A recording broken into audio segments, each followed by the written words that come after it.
Alhamdulillah, kita semua masih diberi kesehatan. Semoga kita bisa senantiasa meningkatkan iman dan semoga diberikan keberkahan dalam hidup ini. Pada kesempatan kali ini akan dikisahkan salah satu sahabat Nabi, yakni seseorang yang ditakdirkan Allah tidak bisa melihat dari lahir. Beliau adalah Abdullah bin Ummi Maktum. Siapakah orang yang telah membuat Nabi mendapatkan kecaman dari langit dan telah membuat beliau gelisah? Siapakah orang yang telah membuat Jibril Al-Amin turun dari langit untuk menyampaikan kepada hati Nabi Muhammad tentang sebuah wahyu yang berkenaan dengan dirinya? Dialah Abdullah bin Ummi Maktum yang juga menjadi muazin, orang yang mengumandangkan azan. Rasulullah. Abdullah bin Ummi Maktum adalah penduduk asli Makkah berkebangsaan Quraisy yang masih memiliki hubungan kerabat dengan Rasulullah. Dia adalah sepupu Ummul Mukminin Khadijah binti Khuwailid. Ayahnya bernama Qais bin Zaidah, ibunya bernama Atiqah binti Abdullah. Ia dipanggil dengan sebutan Ummu Maktum sebab saat ibunya melahirkan ia sebagai anak yang buta. Ibunya melahirkannya dengan sembunyi-sembunyi agar tidak diketahui orang. Abdullah bin Ummi Maktum menyaksikan terbitnya sebuah cahaya di Makkah, maka Allah melapangkan dadanya untuk menerima iman. Dia termasuk orang pertama yang masuk Islam. Ibnu Ummi Maktum menjalani segala ujian yang dirasakan dan diderita oleh kaum muslimin di Makkah dengan segala pengorbanan, keteguhan dan kesabaran. Ia merasakan siksaan bangsa Quraisy sebagaimana yang dialami oleh sahabatnya yang lain. Ia merasakan kebengisan dan kekejaman yang mereka lakukan. Meski demikian ia tidak pernah beringsut dan tidak pernah patah semangat. Imannya tidak akan goyah. Imannya mampu sedemikian karena ia berpegang teguh dengan ajaran agama Allah. Senantiasa berpegang dengan kitabullah, mempelajari dengan baik syariat Allah dan selalu datang dan bergaul dengan Rasulullah. Ibnu Ummi Maktum sering mendampingi Rasulullah dan begitu hafal akan Al-Quran hingga ia tidak pernah melewatkan satu kesempatan pun untuk bersamanya.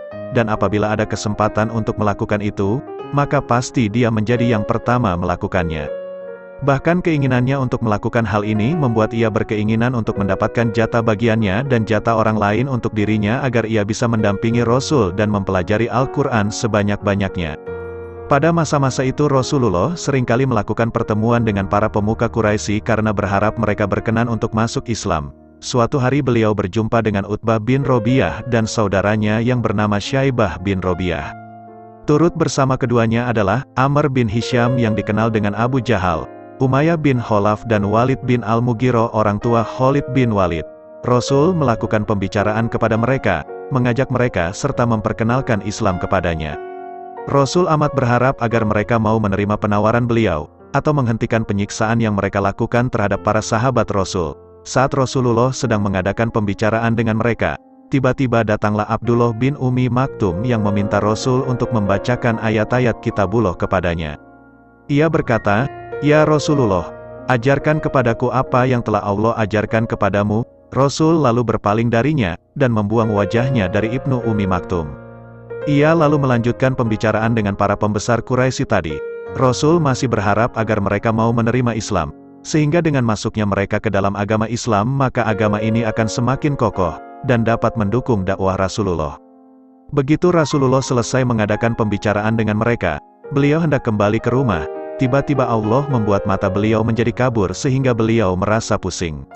Lalu turunlah beberapa ayat kepada beliau yakni Quran Surat Abasa ayat 1-16 yang artinya kurang lebih sebagai berikut. Dia, Muhammad, bermuka masam dan berpaling, karena telah datang seorang buta kepadanya. Tahukah kamu barangkali ia ingin membersihkan dirinya dari dosa, atau dia ingin mendapatkan pengajaran lalu pengajaran itu memberi manfaat kepadanya. Adapun orang yang merasa dirinya serba cukup, maka kamu melayaninya. Padahal tidak ada celaan atasmu kalau dia tidak membersihkan diri, beriman. Dan adapun orang yang datang kepadamu dengan bersegera untuk mendapatkan pengajaran, sedang ia takut kepada Allah, maka kamu mengabaikannya. Sekali-kali jangan demikian, sesungguhnya ajaran-ajaran Tuhan itu adalah suatu peringatan. Maka barang siapa yang menghendaki, tentulah ia memperhatikannya, di dalam kitab-kitab yang dimuliakan, yang ditinggikan lagi disucikan, di tangan para penulis, malaikat, yang mulia lagi berbakti. Quran Surat Abasa ayat 1-16, 16 ayat yang dibawa turun oleh Jibril ke hati Nabi tentang Abdullah bin Ummi Maktum. Ke-16 ayat tersebut senantiasa dibaca sejak diturunkan hingga hari ini. Dan akan terus dibaca manusia sehingga Allah mengakhiri riwayat bumi ini. Sejak saat itu Rasulullah senantiasa memuliakan Abdullah bin Ummi Maktum ketika ia datang dan singgah di majlis Rasulullah. Beliau juga senantiasa menanyakan kondisi Abdullah dan memenuhi segala kebutuhannya. Hal ini tidak mengherankan, sebab karena Abdullah bin Ummi Maktumlah Rasulullah mendapat kecaman keras dari langit. Begitu Quraisy semakin menggencarkan usaha mereka dalam menganiaya Rasul dan para pengikutnya, maka Rasulullah mengizinkan kaum muslimin untuk berhijrah. Abdullah bin Ummi Maktumlah yang menjadi orang yang paling cepat meninggalkan tanah airnya dan berlari menyelamatkan agama. Dia dan Mus'ab bin Umair adalah orang pertama dari para sahabat Rasulullah yang tiba di Madinah. Begitu Abdullah bin Ummi Maktum di Yasrib, ia dan sahabatnya selalu membacakan dan mengulang-ulang Al-Quran kepada semua penduduk Madinah. Mereka berdua mengajarkan kepada penduduk Madinah ilmu tentang agama Allah. Saat Rasulullah tiba di Madinah, ia menjadikan Abdullah bin Ummi Maktum dan Bilal bin Robah sebagai dua orang muazin yang menyerukan kalimat setiap hari sebanyak 5 kali. Keduanya diperintahkan untuk menyeru manusia mengerjakan amal terbaik dan meraih keberuntungan. Maka terkadang Bilal yang melakukan azan dan Ibnu Ummi Maktum yang membacakan iqomat. Terkadang juga Ibnu Ummi Maktum yang azan, dan Bilal yang beriqomat. Bilal dan Ibnu Ummi Maktum juga memiliki tugas lain saat bulan Ramadan. Kaum muslimin Madinah akan melakukan sahur apabila salah seorang dari mereka melakukan azan, dan mereka akan berimsak saat satunya lagi mengumandangkan azan kedua. Bilal mengumandangkan azan pada malam hari untuk membangunkan manusia, sedangkan Ibnu Ummi Maktum bertugas untuk memperhatikan datangnya fajar, dan ia tidak pernah keliru melakukannya. Rasulullah begitu memuliakan Ibnu Ummi Maktum sehingga pernah beliau mengangkat Ibnu Ummi Maktum sebagai penggantinya untuk menjaga Madinah lebih dari 10 kali. Salah satunya adalah saat Rasulullah berangkat untuk menaklukkan kota Mekah. Setelah usai perang Badar, Allah menurunkan beberapa ayat Al-Quran yang memuji para mujahidin, dan memuliakan orang yang berjihad daripada orang yang tidak berangkat agar memberikan stimulasi kepada para mujahid tadi, dan mengecam orang yang tidak berangkat. Hal itu membuat Ibnu Ummi Maktum menjadi kecil hati karena tidak bisa mendapatkan kemuliaan ini. Ia pun berkata, "Ya Rasulullah, bila aku mampu berjihad, maka pasti aku akan melakukannya." Kemudian Abdullah bin Ummi Maktum berdoa kepada Allah dengan hati yang khusyuk agar ia berkenan menurunkan ayat tentang orang sepertinya yang kekurangan dirinya menghalangi mereka untuk melakukan jihad. Ia berdoa dengan begitu khusyuknya, "Ya Allah, turunkanlah ayat atas ketidakmampuanku. Ya Allah, turunkanlah ayat atas ketidakmampuanku." Maka Allah dengan begitu cepatnya langsung menjawab doa Abdullah bin Ummi Maktum. Zaid bin Sabit, penulis wahyu bagi Rasulullah mengisahkan, "Saat itu aku sedang bersama Rasulullah dan beliau tiba-tiba hilang kesadaran, maka paha beliau ditaruh di atas pahaku. Aku belum pernah merasakan ada paha yang seberat paha Rasulullah. Kemudian beliau tersadarkan sebentar lalu bersabda, 'Tuliskan, ya Zaid.' Maka aku pun menuliskan, 'Tidak sama orang mukmin yang duduk tidak berangkat dengan orang yang berjuang di jalan Allah.'"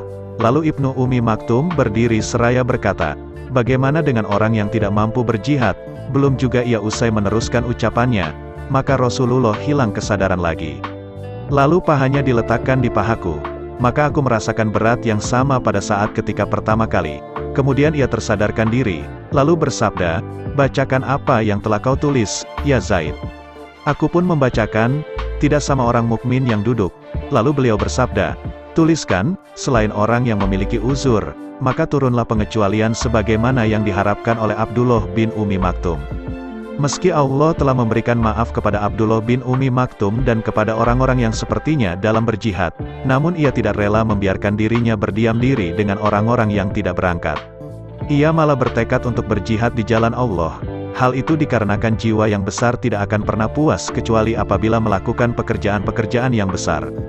Sejak saat itu ia bertekad tidak akan pernah ketinggalan perang. Ia telah menentukan tugasnya sendiri di medan peperangan.